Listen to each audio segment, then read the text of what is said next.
அஸ்ஸலாமு அலைக்கும் வரஹ்மத்துல்லாஹி வபரகாத்துஹு.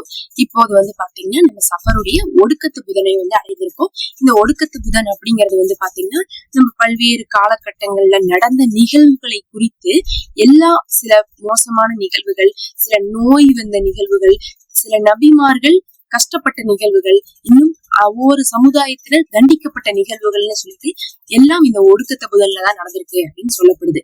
அதாவது பாத்தீங்கன்னா ஐயூப் அலைஹிஸ்ஸலாம் அவர்களுக்கு நோவு வந்தது, நபி ஸல்லல்லாஹு அலைஹி வஸல்லம் அவர்களுக்கு நோவு வந்தது. இன்னும் பார்த்தா ஆது கூட்டத்தினர்லாம் அழிக்கப்பட்டதுன்னு சொல்லிட்டு இந்த நாளை தான் குறிப்பிட்டு சொல்றாங்க. அதனால இந்த நாள்ல அல்லாஹ்வுடைய சலாமை நம்ம பெற்றுக்கொள்வது ரொம்ப அவசியம். இந்த நாள்ல அல்லாஹ்விற்கு கோபம் கொண்டவர்களாகவோ நம்ம இல்ல பாத்தீங்கன்னா அல்லாஹ்வால விரட்டப்பட்டவர்களாக நம்ம இருக்கக்கூடாது. அவனுடைய அருளின் கீழே நம்ம வந்துடணுங்கிறதுக்காக ஒரு சில அமல்கள் இந்த நாள்ல செய்யப்படும். அதுல அல்லாஹ்வுடைய சலாமை நேரடியாக பெறக்கூடியதாக இந்த வார்த்தைகளுக்கும் இதை நீங்க பாத்தீங்கன்னா பல்வேறு விதமாக இந்த அமலை செஞ்சிருக்காங்க. அதாவது பாத்தீங்கன்னா அப்ப என்ன பண்ணுவாங்க, களம் எழுதுவாங்க. களம் எழுதுறதுல என்ன பண்ணுவாங்கன்னா பன்னீர், அதுக்கப்புறம் குங்குமப்பூ. குங்குமப்பூ அப்படிங்கிறது இங்கு மாதிரி பயன்படுத்திப்பாங்க. பன்னீர்ல கலந்து என்ன பண்ணுவாங்கன்னா ஒரு தட்டத்துல எழுதி அதை தண்ணியில ஊத்தி குடிப்பாங்க. இல்லைன்னா ஒரு சிலர் என்ன பண்ணுவாங்கன்னா ஒரு பச்சை துணி எடுத்துப்பாங்க. அந்த பச்சை துணியில என்ன பண்ணுவாங்கன்னா இதெல்லாம் எழுதி வச்சுப்பாங்க. ஒரு சிலர் பாத்தீங்கன்னா என்ன பண்ணுவாங்கன்னா இலைகள் இருக்கு பாருங்க. இலைனா நிறைய அப்பப்ப என்னென்ன இலைகள் அந்த இடத்துல எல்லாம் கிடைச்சிச்சோ அவங்கவுங்க ஊர்ல அந்தந்த இலைகள்ல எழுதி இத என்ன பண்ணுவாங்க, மாட்டி வைப்பாங்க வீட்டுல, இல்ல மடிச்சு பத்திரமா வைப்பாங்க.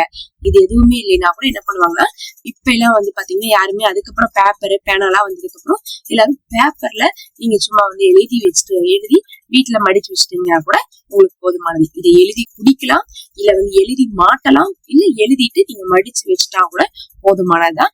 இது பாத்தீங்கன்னா ரொம்பவே ஒரு சிறப்புக்குரிய வார்த்தைகள். பாருங்க, அந்த வார்த்தை தான் சலாமும் கௌலம் மிர் ரஹீம். இதுல வர எல்லாமே சலாமுன்னு தான் வரும். இது குரான்ல வரக்கூடிய 7 சலாம். குரான்ல பாத்தீங்கன்னா இந்த 7 சலாமும் என்ன இருக்கும், பல்வேறு இடங்கள்ல உங்களுக்கு வந்திருக்கும், பல்வேறு ஆயத்துகள்ல வந்திருக்கும். அல்லாஹ் சலாம் சொல்லி இருக்கக்கூடிய ஒரு வார்த்தை. ஃபர்ஸ்ட் சலாம் யாருக்குன்னு பாத்தீங்கன்னா சலாமுன் கௌலம் மிர் ரஹீம், சாந்தி உண்டாவதாக அருள்மிகு ரப்பின் புறத்துல இருந்து அர்த்தம். இது பாத்தீங்கன்னா அல்லாஹ் மறுமை நாள்ல நல்லடியார்களுக்கு கூறக்கூடிய சுப செய்தியா இருக்கு. அப்ப சொர்க்கத்துல நம்ம கேட்கக்கூடிய ஒரு வார்த்தை தான் சலாமுன் கௌலம் மிர் ரஹீம். அடுத்தது சலாமுன் அலா நூகின் ஃபில் ஆலமீன், நூஹ் அலைஹிஸ்ஸலாம் அவர்களுக்கு பாத்தீங்கன்னா சொல்லப்பட்டது. அடுத்தது சலாமுன் அலா இப்ராஹிம், இப்ராஹிம் அலைஹிஸ்ஸலாம் அவர்கள் மீது சாந்தி உண்டாவதாக. சலாமுன் அலா மூசா வ ஹாரூன், மூசாவின் மீதும் ஹாரூனின் மீதும் அல்லாஹ் சலாம் சொல்றான். சலாமுன் அலா இல்யாஸ், இல்யாஸ் அவர்கள் மீது சலாம் சொல்லப்படுது. சலாமுன் அலைக்கும் திபுத்தும் ஃபதுஹுலுஹா ஹாலிதுன், அல்லாஹ் சொர்க்கத்துல நுழைறவங்க, இன்னும் அதுல நிரந்தரமா இருக்கிறவங்களுக்கு அல்லாஹ் சலாம் சொல்றான். சலாமுஹியா மத்ல இல் ஃபஜ்ர், இன்னும் பாத்தீங்கன்னா அந்த அதிகாலை ஃபஜ்ருடைய நேரத்தின் மீது நமக்கு சலாம் சொல்லப்படுது. இந்த சலாம் பாத்தீங்கன்னா உங்களுக்கு சூரா கத்ர்ல வரும். இன்ன அன்ஜல்னா ஃபீ லைலத்துல் கத்ர்ல சலாமுஹியா அத்தா மத்ல இல் ஃபஜ்ர், அவர்களுக்கு ஃபஜ்ருடைய நேரம் வரும் வரை அவர்கள் மீது சலாம் உண்டாகட்டும் அல்லாஹ் சொல்லுவான்.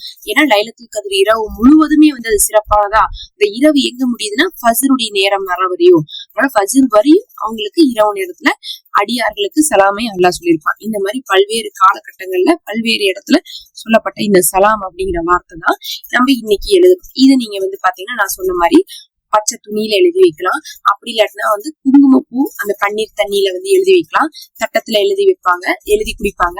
அப்படி இல்லாட்டினா நீங்க இலையில எழுதி வைக்கலாம், இல்லாட்டினா நீங்க பேப்பர்ல எழுதி மடிச்சு வைக்கலாம். அவ்வளவுதான். இது ரொம்ப சிம்பிள் தான். அதே சமயத்துல இதை ஒரு முறை ஓதிக்கொள்ளுங்க. எழுதுறதுக்கு முன்னாடியோ இல்ல எழுதுனதுக்கு பின்னாடியோ ஒரு முறை என்ன பண்ணுங்க, இதை ஓதிக்கொள்ளுங்க. அல்லாஹ்விடத்துல சலாமை கேளுங்க. பொதுவா சலாம் அப்படிங்கிறது பாத்தீங்கன்னா நான் உங்கள்கிட்ட ஃபர்ஸ்ட் என்ன சொல்றேன், இந்த வீடியோ ஆரம்பிக்கும் போது அஸ்ஸலாமு அலைக்கும் வரஹ்மத்துல்லாஹ், அல்லாஹ்வுடைய சாந்தி உங்க மீது உண்டாகட்டும்னு சொல்றேன். நீங்க என்ன சொல்றீங்க, கேட்டணும் வலைக்கும் அஸ்ஸலாம் வரஹ்மத்துல்லாஹ்ங்கறீங்க. அல்லாஹ்வுடைய சாந்தி உங்க மீதும் உண்டாகட்டும் அப்படிங்கிறீங்க. அப்ப ஒரு முஸ்லீமை பார்க்கும்போது பேசும்போது அவர்கள் சம்பந்தமான எந்த விஷயமுமே முதல்ல எதுல ஆரம்பிக்குது, சலாம்ல தான் ஆரம்பிக்குது. அதனாலதான் இஸ்லாத்துல சலாம் ரொம்ப முக்கியமா இருக்கு. அல்லாஹ் நாடி இருந்தா வேற எதை வேணா சொல்லிருக்கலாம். மத்தவங்க எல்லாம் பாத்தீங்கன்னா வணக்கம்னு சொல்லுவாங்க. வணக்கம்னா என்ன அர்த்தம், நான் உங்களை வணங்குறேன்னு அர்த்தம். அதெல்லாம் பாத்தீங்கன்னா நமக்கு ஷிர்கான காரியம். ஆனா அல்லாஹ் என்ன சொல்றான், நீ ஒருத்தவங்களை பார்க்கும் போது சலாம் சொல்ற, அந்த சலாம் அப்படிங்கிறது நீங்க யார பாக்குறீங்களோ யார்கிட்ட பேசுறீங்களோ அவங்களுக்காக கேட்கக்கூடிய துவா. அந்த துவாவை நீங்க எங்கிட்ட கேட்கறீங்க. அல்லாஹ் உங்களுக்கு சாந்தியை கொடுக்கட்டும் அப்படின்னு நம்ம சொல்றோம். அப்ப அல்லாஹையும் உள்ளடக்கி நேர்ல இருக்கிறவங்களுக்கும் நல்லதை கொடுக்கக்கூடிய வார்த்தை. ஒருத்தரை புகழ்வதோ இல்ல வணங்குவதோ நமக்கு இஸ்லாத்துல வந்து பாத்தீங்கன்னா அவசியம் இல்லாத ஒரு விஷயமா இருக்கு, தடை செய்யப்பட்ட ஒரு விஷயமா இருக்குது.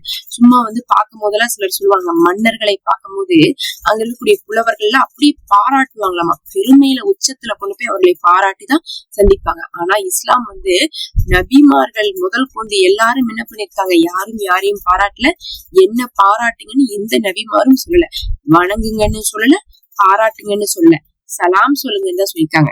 முகமது நபி அவர்கள் எந்த அளவுக்கு வந்து பாத்தீங்கன்னா நமக்கு மிக சிறந்தவர்கள் நமக்கு தெரியும். ஆனா அவர்களே சஹாபாக்கள்கிட்ட சொன்னது சலாம் தான், சஹாபாக்கள் அவர்களை நோக்கி சொன்னதும் சலாம் தான். அப்ப இந்த முதல் வார்த்தை சலாம் அப்படிங்கிற வார்த்தையில எல்லா விஷயமுமே அடங்கிடும். எல்லா நபிமார்களும் சொன்ன வார்த்தை, அல்லாஹ் எல்லாரையும் சொல்ல வச்ச வார்த்தை, எல்லாருக்கும் அல்லாஹ் முதலாக ஆக்கி வச்சிருக்கக்கூடிய வார்த்தை.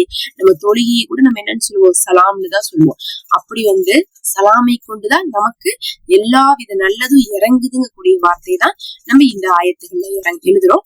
இதை வந்து எழுதி வச்சுக்கிறது ரொம்ப சிறப்பு. அதே சமயத்துல இந்த சலாம் அப்படிங்கிறது மனதிற்கும் அல்லாஹ் நிம்மதி கொடுப்பான், உடலுக்கும் நிம்மதி கொடுப்பான், மூளைக்கும் நிம்மதி கொடுப்பான். நமக்கு தேவையான செல்வத்தை சலாம் பெற்றுக் கொடுக்கும். அதுவும் அவனுடைய ஒரு இஸ்மே இருக்குது, யா சலாமோ சாந்தி அளிப்பவனே அப்படிங்கிறது அவனுடைய 99 இஸ்முகள்ல ஒரு இஸ்மாக இருக்கு. அப்ப இஸ்முகள்லயே அல்லாஹ் ஒரு இஸ்மாக சலாம வச்சிருக்கான். அந்த சலாமத்தான் நம்மளை வந்து எல்லாரையுமே வந்து சொல்ல வைக்கிறான். அந்த சலாம் சொல்பவர்களுக்கு அல்லாஹ் குறைஞ்சது 10 நன்மையில இருந்து 30 நன்மை எழுதுறான். வெறும் வார்த்தையில அஸ்லாம் அலைக்கும் சொன்னா 10, ரஹ்மத்துல்லான்னு சேர்த்து சொன்னா 20, பரக்காத்துக்கும் சேர்த்து சொன்னா 30ன்னு சொல்லிட்டு அல்லாஹ் சலாமுக்கே அதிக நன்மைகளை நமக்கு என்ன பண்றான், வாழ்க்கையில தரான். அந்த சலாமை கொண்டுதான் நம்ம வாழ்க்கையில நிம்மதி பரக்கத்து அனைத்தையுமே அல்லாஹ் இறக்குறான். அப்போ ஒருவருக்கு சலாம் தான் அவசியம். இந்த மனிதன் நமக்கு எப்பயெல்லாம் வந்து பிரச்சனை வருது, ஆபத்து வருது, முசீபத் வருது, கவலை வருது, துன்பம் வருது, வறுமை இருக்கு, நோய் இருக்குன்னு நினைக்கிறீங்களோ அப்ப எல்லாமே இந்த சலாமை மட்டும் அல்லாஹ் கேளுங்க. அந்த சலாம் உங்களுக்கு ஆரோக்கியத்தை கொடுக்கும், நிம்மதியை கொடுக்கும், சந்தோஷத்தை கொடுக்கும், வெற்றியை கொடுக்கும், மன அமைதியை கொடுக்கும், ஆறுதலை கொடுக்கும். உங்களுக்கு வேணுங்கிற எல்லாமே இதுல இருக்கு. எனக்கு திருமணமே ஆக மாட்டேங்குது, குழந்தையே வந்து கிடைக்கல, எனக்கு வேலையே அமையல, எனக்கு வசதியே உண்டாவல, எதுவா இருந்தாலும் யா சலாம் வந்து பாத்தீங்கன்னா இந்த சலாம் அப்படிங்கக்கூடிய வார்த்தை உங்களுக்கு அல்லாஹ்விடத்துல இருந்து ஒரு அமைதியும் நேர்வழியும் சேர்ந்த ஒரு வெற்றியை கொடுத்துரும். இந்த ஆயத்துக்களை ஒரு முறை ஓதிக்கொள்ளுங்க. இது குர்ஆன்ல வரக்கூடிய ஆயத்து தான். இந்த நாள்ல செய்ய வேண்டிய இன்னும் ஒரு சில முக்கியமான அமல்கள் இருக்கு. ஒடுக்கத்த புதன்ல மிஸ் பண்ணாம அதை செஞ்சுக்கோங்க. அதை பாக்குறதுக்காக மறக்காம சப்ஸ்கிரைப் பண்ணி அந்த நோட்டிபிகேஷனை கிளிக் பண்ணி வச்சுக்கோங்க. நம்ம சேனல்ல மெம்பர்ஷிப் இருக்கு, ஒரு ஹதியாவா ஜாயின் பண்ணிக்கோங்க. உங்களுக்காக நம்ம துவா செய்யறோம்.